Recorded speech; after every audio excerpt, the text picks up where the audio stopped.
querer の前に私がつくとキエロに変化します。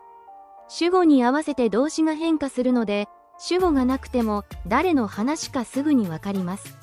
そのため主語は一般的に省略されがちです。今回はこのキエロを使ったフレーズです。私という意味のジョーは一般的な省略スタイルで作ってあります。ここに行きたいです。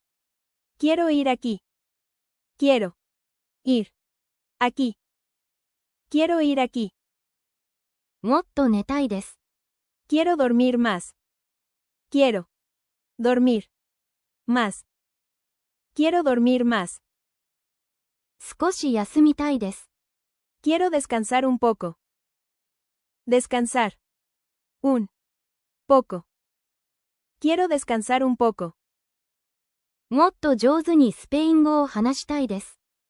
Quiero hablar mejor español. Hablar mejor español. Quiero hablar mejor español. コーヒーをください。Quiero un café, por favor. Un café. Por favor. Quiero un café, por favor. 少し歩きたいです。Quiero caminar un poco. Caminar. Un poco. Quiero caminar un poco. スペイン語を学びたいです。Quiero aprender español. Aprender. Español. Quiero aprender español. メキシコへ旅行したいです。Quiero viajar a México. Viajar. A México. Quiero viajar a México. 甘いものを食べたいです。Quiero comer algo dulce. Comer. Algo. Dulce. Quiero comer algo dulce.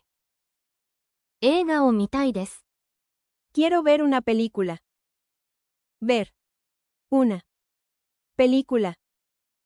Quiero ver una película. お疲れ様でした。今回は英語の want に相当するケレルの一人称単数バージョンで私はこうしたいという気持ちを言えるようになり、スペイン語がぐっと身近になりますよね。ではまたお会いしましょう。ありがとうございました。